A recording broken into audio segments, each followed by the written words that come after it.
What's up guys, I'm Dave Klein, and welcome back to my Demon Souls lore series. Today we're going to go over the mining capital of Bolitaria, where ancient dragons and fantastic ore is shown. Today, we discuss Stonefang and the Dragon God. Similar to the other locations where the monumentals placed archstones, Stonefang was a thriving culture long ago, hence why it was decided an archstone would be placed there. One to the king of the burrowers underground. This line, along with some others, gives us a little context for what the people were like. While we don't see any evidence of a king in modern Stonefang, at the very least, long ago there was one. This king is depicted inspecting either ore or a gem while wielding a blacksmith hammer.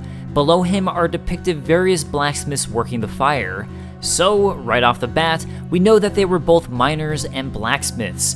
Mining for materials and working in the forge was equally important to this civilization. One of the archstones in this location is called the Tunnel City and is described as, below the smithing grounds of Stonefang, the Tunnel City is a system of pathways that gave the city its name. Notably, the smithing ground above it states that the smithing ground is a city of miners who maintain the giant tunnel. This leads me to believe that the Tunnel City was the location where the king of the burrowers underground and his people lived around the time of the first scourge of demons. As they were burrowers and dug a great city, they continued to dig deeper and deeper until eventually they found giant dragon bones. The miners' ancestors were inspired to faith by the great dragon bones and paid their respects by maintaining the shrine with great care. Beyond the prison, in a sea of molten lava, are the resting bones of a dragon of unfathomable size. These diggers built an enormous shrine for the dragon god, both out of fear and out of respect. While the shrine was built and maintained to worship the dragon god, their relationship with dragons was tenuous at best. Despite building a shrine to worship the dragon god, they built protective measures against it. On either side of the dragon god are gigantic ballistas which shoot magical bolts. As these ballistas and arrows have a magical aura to them, it would indicate these and the shrine itself were built before the first demon scourge, as soul arts were banned by the monumentals afterwards. Also in the shrine is another important weapon. Have you heard of the temple below?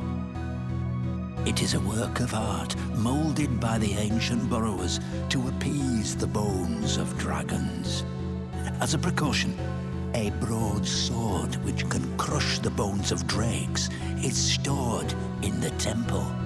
Truth told, it's the laughingstock of many a swordsmith. They say it's as blunt as a bludgeon. A dull blade meant to slay a dragon. Curious, is it not? This weapon is the Dragon Bone Smasher, a blunt lump of iron that smashes foes, said to have been forged by the ancestors of the Stonefang miners to be utilized against the dragons. Imbued with a spell to protect the wielder from fire, mocked by blacksmiths who snidely referred to it as a slab rather than a sword. Oh, wonderful.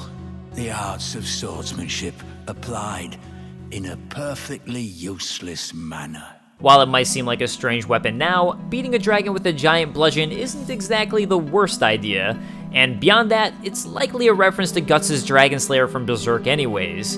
It was too big to be called a sword. Massive, thick, heavy, and far too rough. Indeed, it was a heap of raw iron. While the ancient miners found the bones of a dragon god, I think an important question is if normal, non-god-sized dragons existed during their time, to which I would have to think the answer was yes, and we know that thanks to the Hands of God. The Hands of God are a pair of fists belonging to a man who became a pugilist god. More importantly though, once there was a mighty warrior who slaughtered dragons with his bare hands. True men would come to worship his very fists, and legend spoke of him as the Big M. So, this establishes that, in the past, there was a time in which man and dragon both existed in Stonefang, and this one particularly legendary man could defeat dragons with his bare hands. If the legendary Big M is supposed to refer to Hidetaka Miyazaki is anyone's guess. I like to think it is. Deep in the mine are dangerous creatures who have adapted to the conditions. In particular, we find bear bugs of varying sizes who can withstand the lava of the area, and likely, as a result, have incredibly strong shells. Beneath the Tunnel City are various burrows of their size, which was probably created by these bear bugs. There's various grey worms who shoot corrosive acid, and their molted skin has become rock-like. The dragons were likely another creature who thrived in this environment. Oh, have you heard about sparkling lizards? Not easy to catch, but they've got some fine stones. And I know where one of their nests is. Oh, I'm sorry, I can't give it away. One variety that isn't dangerous, but showcases just how many ores can be found in Stonefang, are the crystal lizards. Stonefang holds the only nest of them we know of in the game, and it's possible they feed off of these valuable ores. Ores are transmogrified spirits. Their presence blesses the weapon. It seems to me the first scourge of demons affected Stonefang. For one, the ancestors utilized soul arts in some of their workings, but the more recent Stonefang we see up top doesn't seem to. And the second hint we have is from the description of the underground temple. Ages ago, a fire demon was imprisoned in an underground temple littered with the bones of dragons. Demons seem to come specifically with the awakening of the Old One, and would have definitely come during the first scourge of demons. The demon who was imprisoned was the Flamelurker, and as the ancient Stonefang tribes were familiar with the soul arts, I find it likely that they were able to utilize these to imprison the Flamelurker. But who is this flame demon, and where did he come from, as his red-hot demon soul can only be used to help Blacksmith Ed forge new weapons? Demon souls. They're like powerful spirits. Some can even bless weapons. But doing so requires a powerful flame, invigorated by a demon soul of scorching heat. Yes, that's the one. A searing demon soul. And as such, it can't be transformed into a spell, miracle, or weapon. We don't get too much info about the Flamelurker outside of what I just mentioned. However, there is an interesting theory that I particularly like, which Loki Souls, who does excellent translations of the original Japanese, brought forth on his blog site, which I'll link to in the description. This theory takes a look at the demon itself. The Flamelurker is very human-like. Looking at his official artwork from the Demon Souls artbook, we can see that, outside of the demonic flames, horns, and claws, he's shaped just like a human. Looking at his 3D model, especially the one from the original Demon Souls, his face definitely has elements to it that resemble that of a human as well. Unlike most of the other demons in the game, the Flamelurker will wait to attack the player until the player runs up and gets close. Another interesting thing to look at are Blacksmith Ed and Blacksmith Baldwin. In a loading screen for the original Demon Souls, there's an image that depicts them brawling with each other. Both of them drop the hands of God upon defeat, and Blacksmith Baldwin even brags about both of their hand-to-hand combat strength. Back in my younger years, I had the strength of an ox. The miners would always ask me to clear out the bear bugs, which I pummeled with my bare hands. But even I couldn't beat them. So I lobbed them into the lava pits.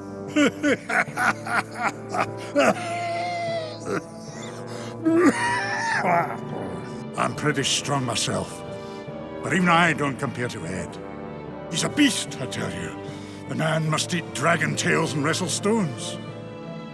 If you heed my advice, you'll avoid crossing him. I reckon he'd prove a lot more trouble than most demons.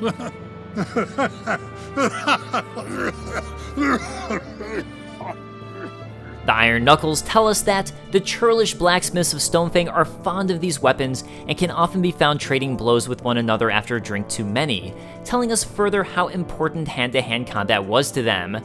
So back to the Flamelurker, notice that he only attacks with his fists, similar to how you could imagine Blacksmith Baldwin or Blacksmith Ed may have fought, who favored hand-to-hand combat. While we can't turn the Flamelurker's demon soul into any weapon, just outside of his boss chamber is where we find the Hands of God, which, once again, tells us there was once a strong man who slaughtered dragons with his bare fist. His godlike fist earned him the title of the legendary Big M. So what if the Flamelurker is that legendary Big M? That's right, I'm calling it now. The Flamelurker is, in fact, Hidetaka Miyazaki. Okay, maybe not, but I do like the idea that this is our legendary Big M turned into a demon. It's unclear if, for a human to become a demon, they have to willingly accept a demon's soul, similar to Maiden Astraea, but as the legendary Big M was someone known for his raw strength and power, I could definitely see that type of character choosing to gain even more power if it was available to him, and his tribe reluctantly creating a prison to contain him after he did so. While this all would have happened during the first Scourge, that doesn't necessarily mean he survived all the way up until the second Scourge. Similar to how the Dragon God's bones were reanimated by a demon soul and turned into the Dragon God with the coming of the second Scourge, it's possible the Flamelurker, whoever he was, died in his prison cell, and the demon soul reabsorbed into his bones and awoke him. After the initial Scourge of Demons, the ancient Stonefang citizens likely quit using the soul arts. However, that didn't mean they stopped their mining operations or utilizing the dragon bones for ore. Deep inside Stonefang Mine is an ancient dragon burial ground. The bones of the dragons exude ore. It's unclear to me if all ore comes from dragons, which would make dragon bones similar to fossil fuels in real life, except instead of coming from dinosaurs, they come from dragons, which is a little more badass. The original game described Dragonstone as a bone fossilized by lava, however the remake states it's a shard of Dragonstone found floating in lava. Over time, from generation to generation, Stonefang slightly changed. While the original citizens likely lived in the Tunnel City, it's probable they eventually moved out into the sun and now live within the city that can be spotted outside of the smithing grounds. That said, they still utilize the same site to harvest ores and to forge. We find several miners within both the smithing grounds and Tunnel City. In fact, within the Tunnel City, we find a working elevator that can quickly bring miners deeper into and out of the city. We find another shaft with scaffolding around it, which would indicate the modern miners were likely working on a second elevator before the second Scourge hit that would take them to the Temple of the Flamelurker and Dragon God. We know that over time, Bolitarian became heavily involved with Stonefang, as some of their best weapons and armor utilize ores from the region. The Bolitarian Knight Sword is a straight sword wielded by Bolitarian Knights that symbolizes their fealty to the king. Forged with Stonefang hard iron, making it heavier and deadlier than standard straight swords. Similarly, the Knight Shield is a shield held by Bolitarian Knights and a symbol of their fealty to the king. Built with Stonefang hard iron, it is heavier and stronger than a regular metal shield. Hardstone and Sharpstone are found in abundance at Stonefang, making it clear this would have been a highly valuable area for any empire to try to grow with military might. So at the very least, Stonefang set up trade with Bolitaria, and their blacksmiths created weapons of war for the country. However, there could have been a point in time when Bolitaria completely annexed Stonefang for its own. Long ago, the efforts of the hard-headed burrowers allowed Bolitarian soldiers to carry out their work. We no longer hear about any king of Stonefang, which is further evidence. On top of that, we see elements of Bolitaria within Stonefang, in particular a carriage and the fat officials. The rotund officials of Bolitaria appeared just before the Scourge of Demons. Once they ingratiated themselves with the king, they proceeded to mercilessly terrorize the masses, and oppress the masses with sly grins. This uniform became a symbol amongst commoners of this despicable clique, also known for their uncanny, impenetrable grins.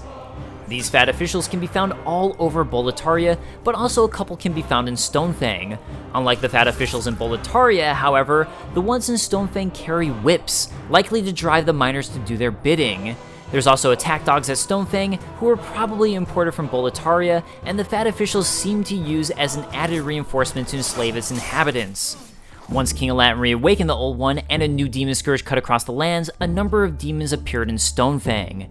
One of these was a spider who became a colossal beast spewing out fire, as per the region itself, its soul creating a lava bow, ignite, and fire spray. The demon would also spin gigantic webs in which to catch human-sized prey. Deeper into Stonefang, whether it was always there or revived as I theorized, we can find the Flamelurker. And at the very bottom, and in the very shrine where the ancients feared and worshipped giant dragon bones, those bones were turned into a dragon god demon.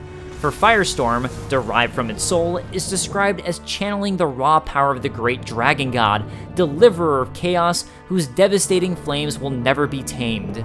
The dragon god's strength is also on display with the miracle it creates, God's Wrath.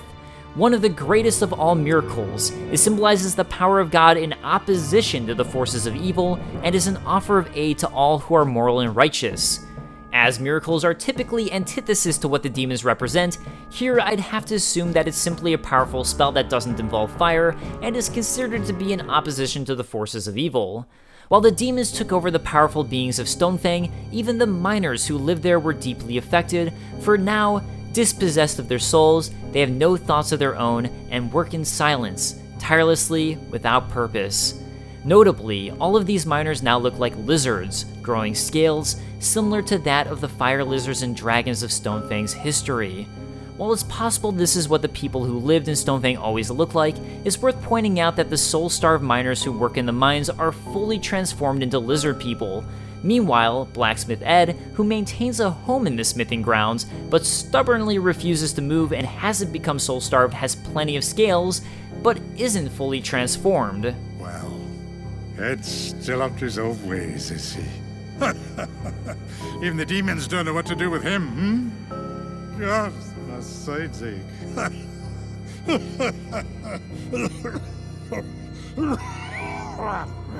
Blacksmith Baldwin, who, unlike Ed, decided to escape and ended up in the Nexus, has some hints of transforming into a lizard with some scales, but is mostly unscathed.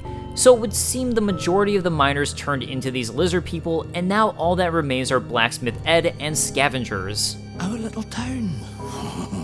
It's a nice wee place. All those lizard-eyed townsfolk are busy tinkering with stone and don't bother with old folk like me. Makes life rather easy for me. I can get away with anything. One final thing that I'd like to touch on is the Unknown Egress. It looks incredibly similar to Stonefang and even has the dragon god who punches the player into oblivion. But that said, I think it likely exists within the region of Stonefang, but isn't a part of the inner tunnel city itself. Unlike where we find the true dragon god boss, which is deep within the mountains and inside a lava-filled mine, the Unknown Egress is actually outside, and you can see volcanoes and the sky in the distance. We also find statues of some sort of knight or king in the Unknown Egress, which is nowhere to be seen in Stonefang itself. The knight/king doesn't particularly look like the king of Stonefang, so it may have been a completely different, now destroyed city.